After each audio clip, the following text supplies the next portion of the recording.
years out of college type person, then, I mean, No, because they could have well, we were talking 10 years of experience. well, no, that's if you don't have It's a college. substitute. It's, these are or, this or this or this. Okay, Yeah. I'm good with that. Yep. All right. Listen to you. Just heard his voice and I was taking a nap. Okay, great. Other points? Oh, yeah. Okay, great. Okay, are there questions on the framework? Which was distributed. Mr. Lattimore?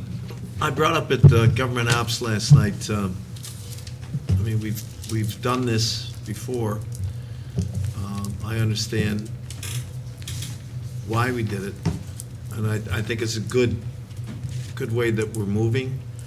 But at last night, I said, let's have a county executive who could hire a manager to do the day-to-day operations. Let somebody, just like a mayor and a deputy mayor. I think there's better frameworks out there than committee systems that we have today. I'd like to see a full ledge 4 times a month, so we're all informed about all the subjects that are before the body, and I'd like to see a county exec form of government. Yeah, and I think what was decided at Government Ops was to, and Mr. Foley, I think will follow up with that, Yeah. is begin a discussion next month Yeah. on Yeah. just that, but that, in the meantime, move forward with getting someone in here.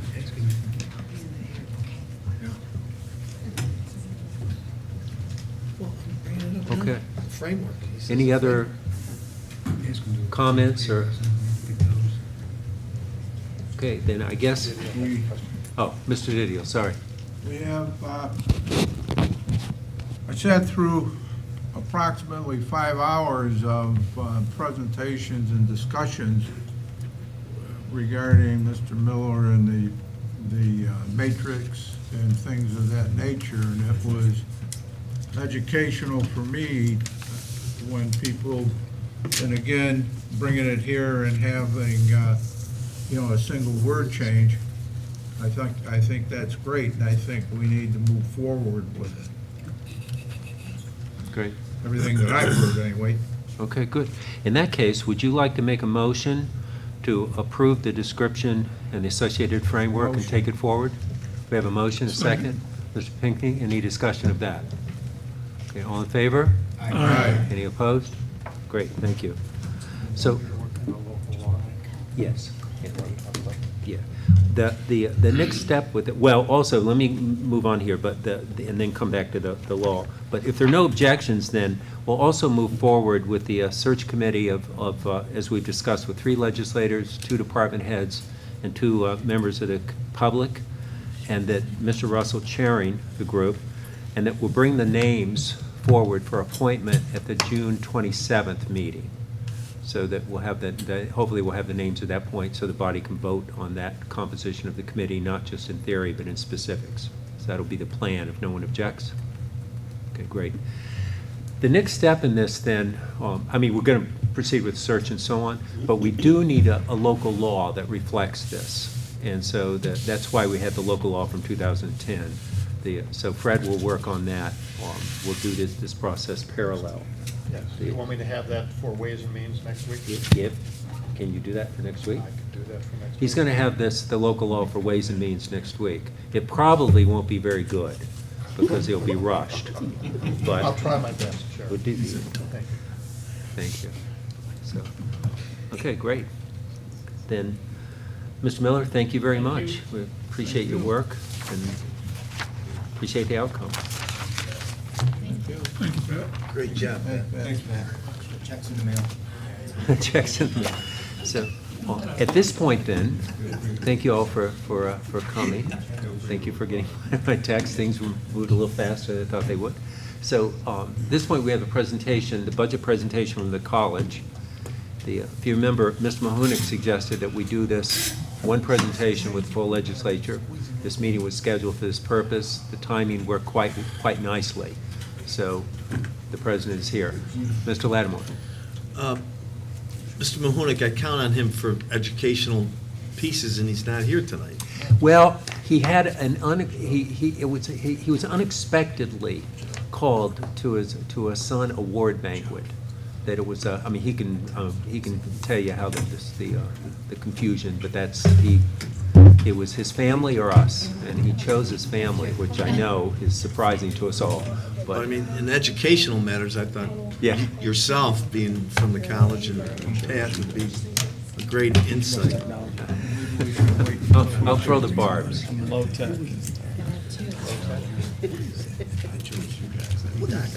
Are you ready, Mr. Chairman? We are. Oh, great, thank you. Thank you all for the time and the opportunity. Really appreciate the chance to present our proposed 2017-18 budget for the Cayuga Community College to you.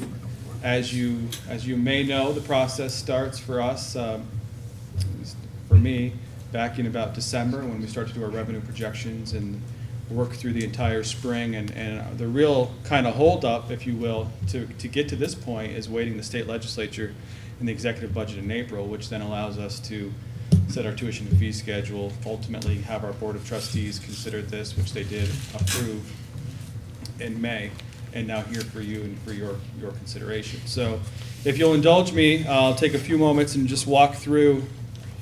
I was just trained, so well trained.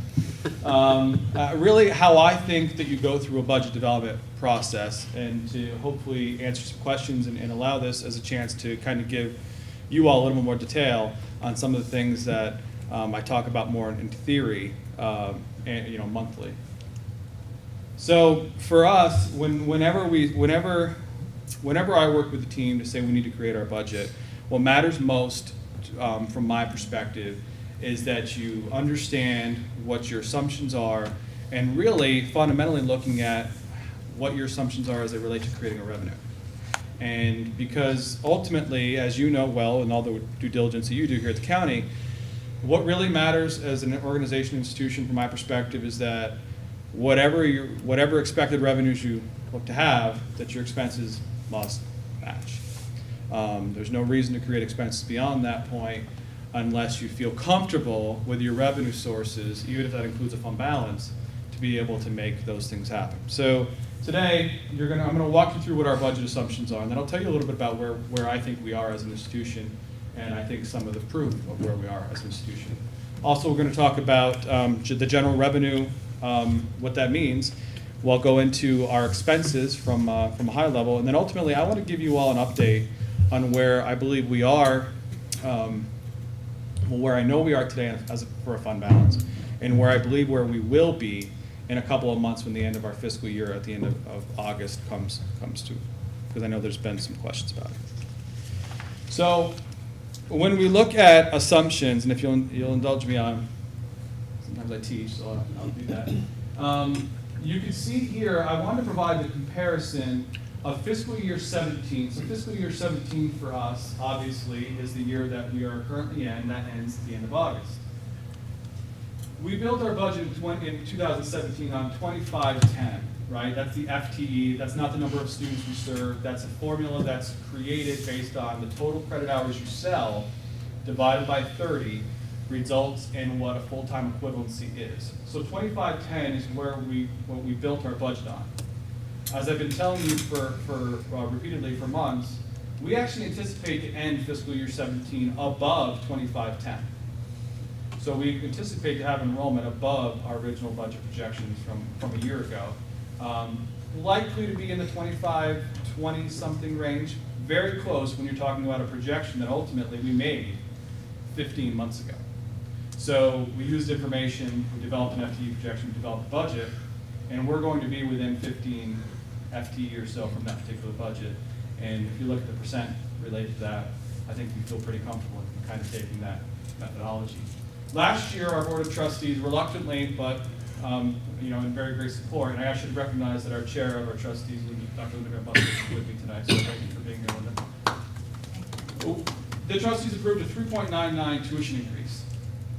That did, and candidly, we also added a number of fees a year ago because we were not in line with where the expenses were related to the fees from the college. My first year, we did an analysis to say, if we're charging X amount, as an example, if we're charging X amount of dollars for science lab fees, and it's generating Y revenue, but the expenses related to those educational expenses is twice as much, we need to not put that burden on other students that are not enrolled in those science courses.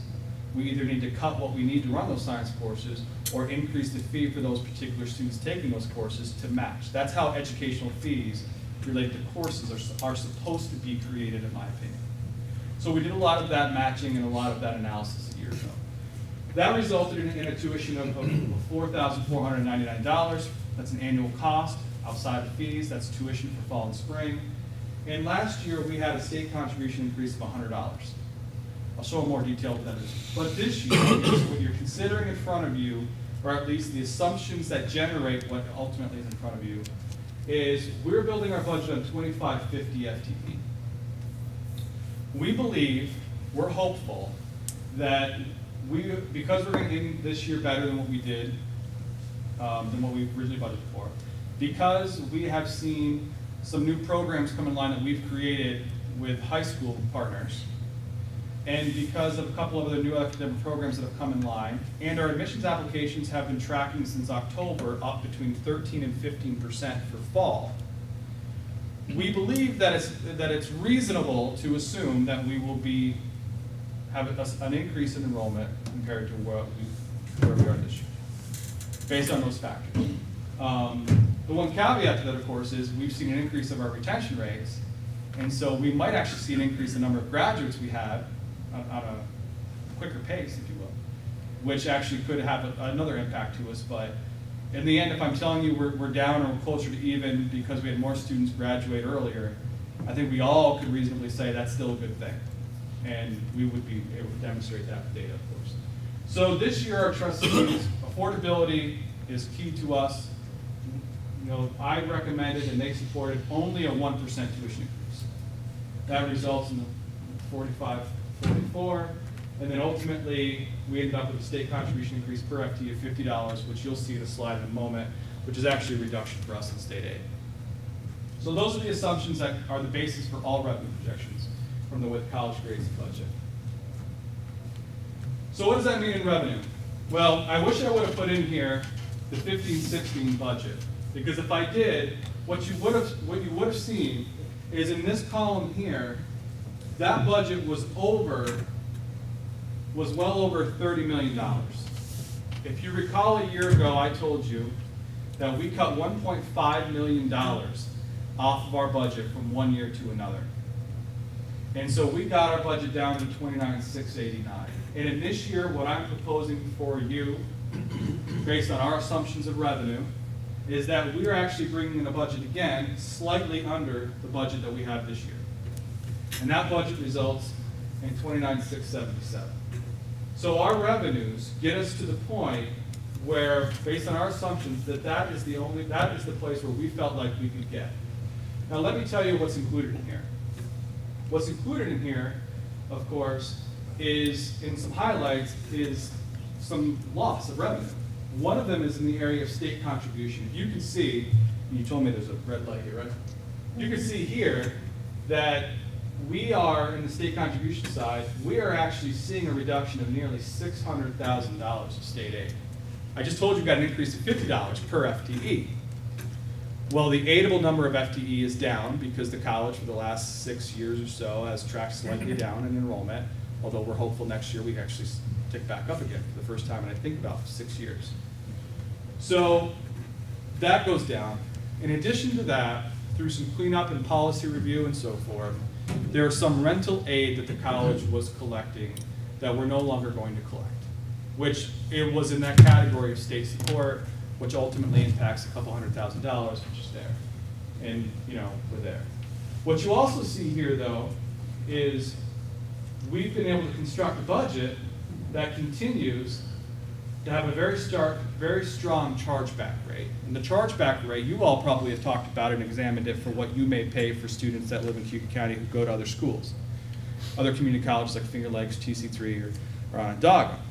Well, if you looked at their rate compared to ours, I will tell you will be astounded and very grateful that you're not paying our chargeback rate, because our chargeback rate per pupil for the other counties next year will be $3,400 per FTE.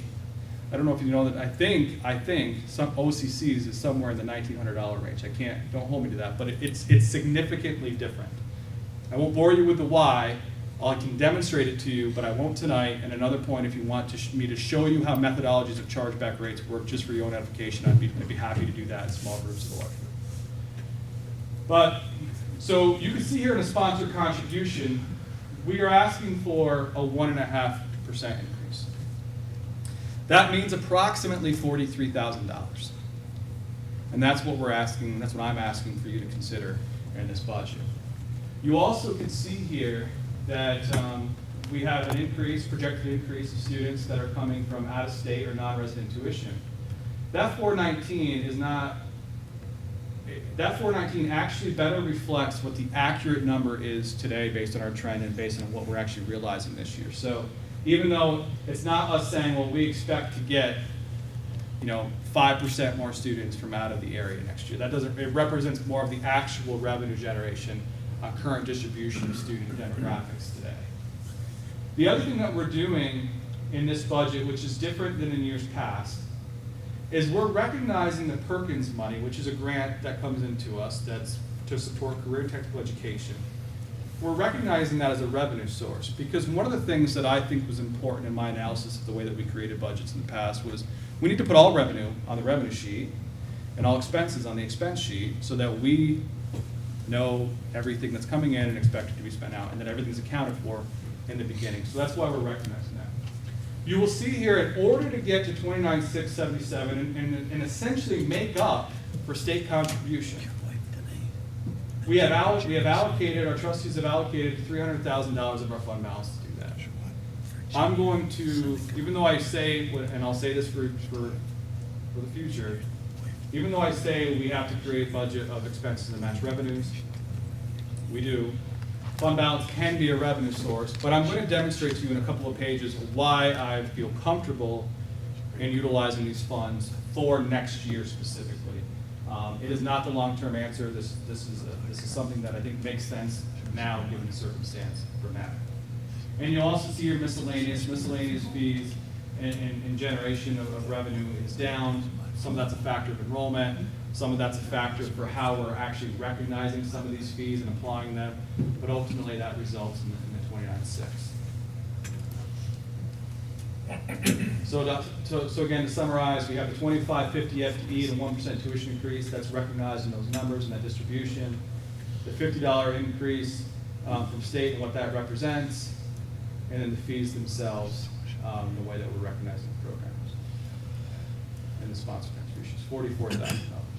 So on the expense side, you can see here that we have, and obviously our budget, the total expenses line up to what we just said and the side. But what you could also see here is that, we've had some changes. The most notable one that creates some confusion is right here in the student tech fee.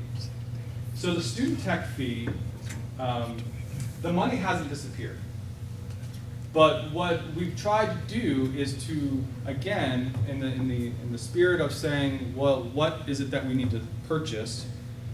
Let's know now. Let's make the allocation now, and then therefore, when it gets right to the top of the fiscal year, we can go and do what we need to do. Before it was a set aside amount of money that there was another bureaucracy or process for later on in the academic year where people requested and so forth, and I just felt like it was cumbersome and just simply not needed. So ultimately, the student tech fee, as we saw in the previous slide, it generates more than double that. But for projects and other technology, those things are actually now embedded within things like general, okay, or in other areas where you can in equipment. So when you say, well, why is there this big jump in these areas? It's because we're taking this and we're now recognizing it, part of it, and recognizing in the actual categories in which we intend to spend those funds to better align where we're at. So it's not as though it went away, it's just the way that we're recognizing them in the particular aspect. Any questions on the expense or the revenue side? Yeah? Yeah, Ryan's got a question. Yeah. The student tech fee. Yeah. So you're still charging students. Technically speaking, the student tech fee is the only mandated fee that you can put on a student that is ultimately allowable. And one of the initial analyses that we did a year ago was that the utilization of that fee historically was used in a rather limited way. The student tech fee was established by the SUNY Board of Trustees and actually confirmed locally at the Cayuga Community College trustee level several years ago. And the scope of it can actually be used for any sort of technology, including staffing and other subscriptions and licenses and so forth, software, hardware, that affects any aspect of student technology. So candidly, a year ago when we increased the fee slightly and we tried to reapply it to other areas, we were able to look at how do we help offset some costs in supporting students, say, in the help desk area or other areas of staffing. It doesn't impact their staff risk. It's just we have an allowable revenue source to apply towards these allowable expenses that allow us to, not to use it 3 times, but that give us the opportunity to be able to help offset other things in a way. So the student technology fee today is $11 per credit hour. So what was it previous that it went to? You said It was $9 per credit hour. No, but you said it went to, when you passed it initially, it was going to certain. So 2 years ago and probably much before that, the fee was always there generating several $100,000. And that was being spent on tech projects. But what was happening in the budget process, the one that you would have saw, the one that the trustees saw, it was just to set aside money that was going to be defined in the future. This year, I asked for all specific requests up front. What could be considered for tech fee, what could be considered for other things. Because if tech fee can't cover an equipment purchase, that doesn't mean you couldn't cover it in another revenue source if it was important to our mission, vision, and goals. And so, but most importantly, from a budget perspective, I don't want other what-if expenses out there that aren't accounted for when we go through the process once. Because then it just feels as though we're looking for other pockets of money, and ultimately they all roll up to institutional dollars. And that just didn't make any sense to me. Gary? On the out-of-state non-resident tuition, Yep. those numbers are like a 35% increase. Yep. What drives that? It really just better reflects actual revenue that was there. So we went and looked at it as a group and said, okay, we put, what did we put in? I have to go back. So, 279 okay, we put 279 in last year. but what did we actually receive? Okay, that's what it is. You got We more. received closer to 419. So we're reconciling and say, well, if we're going to go forward, let's put in what we actually received a year ago, instead of just putting in understating it. Didn't necessarily make sense. If we knew that it was expected to be more likely, and it actually better reflects a little bit more of the trend data that's closer to what it was. Thank you. Yeah. Andy? What does a student actually pay? I mean, you show you said there's fees on top of tuition, so what does it actually cost a student to go to community college? So if you're a full-time student, okay, and you're going for the year, you're going to be paying the 44, is it 99 this year, whatever it is. 4544 this year. Right. That's your tuition. If you are, so then on top of that, you're paying approximately $130 student activity fee. You're paying approximately, you're paying $11 per however many credits you enroll in, so at least 12 each semester for this technology fee. We have a wellness fee of $20, which allows you access to the fitness center and so forth for the semester. And on top of that, you'll be paying for, if you take a course, and they're not all courses, but some of the courses that are highly technical, like nursing program has a nursing program fee, which is typical everywhere. You're paying a differential for that. If you're in a science lab course, you may pay $25 for a lab fee to help with the expenses that go with it. So there's some fees, so that varies by student. And then, of course, on top of that is the books. So we looked at this at one point. I would say the average cost for a student, excluding books, because that's we didn't include that in our sample, is closer to about $5,000 on last year's number. So I would say between 51 and 5,200 for the year. But you might want to mention what percentage of our students get financial aid.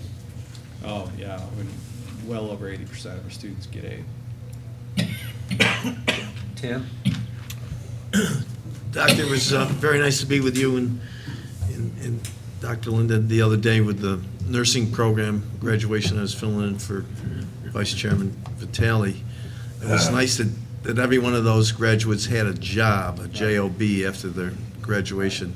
I just saw a presentation for the downtown revitalization with the culinary Yeah. program. That's going to be a new program. Is there any startup cost included in that? And Yeah. how much grant money are we going to get from the state? I'm not sure how much grant money we'll get, but we are a partner in the Downtown Revitalization Initiative to potentially look at having some sort of a site. Whether it's exclusive or not is yet to be determined. But we know, fundamentally we know, and I've been talking about this in other avenues, and I've been seeking some resources for this in other venues, that agriculture in this community, in our county, is a major driver. And fundamentally, I believe the college needs to improve its conversation, dialogue, and responsibility and engagement with that particular community. And we've had a number of people in this area talk to us about culinary arts, talk to us about our, continuing education offerings in these areas, and a number of other possibilities. So when this revitalization opportunity came available, what would make sense, particularly for the college at this time, given other initiatives, given our strategic plan, we felt as though that partnering with the city and the potential to have a presence, to have look at culinary, whether it be credit or non-credit, to look at opportunities for engaging, sort of food systems and agriculture in another way, building up that identity for Cayuga Community College. We just felt like it was a great opportunity for that. We recently have launched online programs in the areas of tourism and hospitality. So those are just live and actually going into play this year. And the college, for actually a number of years, has been working on developing a culinary program, looking at partnerships in BOCES and others for facilities and other pieces. And so, as the grant process moves itself through, depending on how it goes, what it is, what scale it is, and what other impacts may be are there. But the college is already looking at how do we, in the very least, begin in the conversation with local agricultural leaders on, are there ways that we as an institution of higher learning can support you, and what areas could we support them, and then we will respond. My experience tells me the wrong way to go is to say this is what I think the ag community needs, without the absence of conversation and planning. So our exploration at this point is fundamentally about let's engage, let's help to create kind of a microphone for that voice and an identity that we're at least a college that's recognizing and engaged with that particular community. That's such an important sector for us. Right? Yeah, I would be interested to understand why books wouldn't be considered as part of when you are looking into the cost of tuition, only because they can be a significant expense for a student. $500, $1,000 a semester, just depending. I mean, I'm sure there are studies that have been done that can give you an average of SUNY or of Right. this area. But and I think that's important if you're talking about a percentage, Right. a Well, good percentage of well, tuition. if you were to say what do I think the average cost for student books are per semester, I would tell you that I think the average cost for a student is somewhere between $350 and $400 if they are a full-time student. And I believe the data would support that. If you are a nursing student, if you're a student who's taking a number of science courses, it's going to go up dramatically from there. Okay? But if you're taking 15 credits or 5 classes, 5 texts, I will tell you I have been impressed with Cayuga's faculty commitment. In a number of areas, they're using open source material. And the more open source material and other things come available and people gain confidence in it, since Cayuga is an institution that has such a high percentage of its core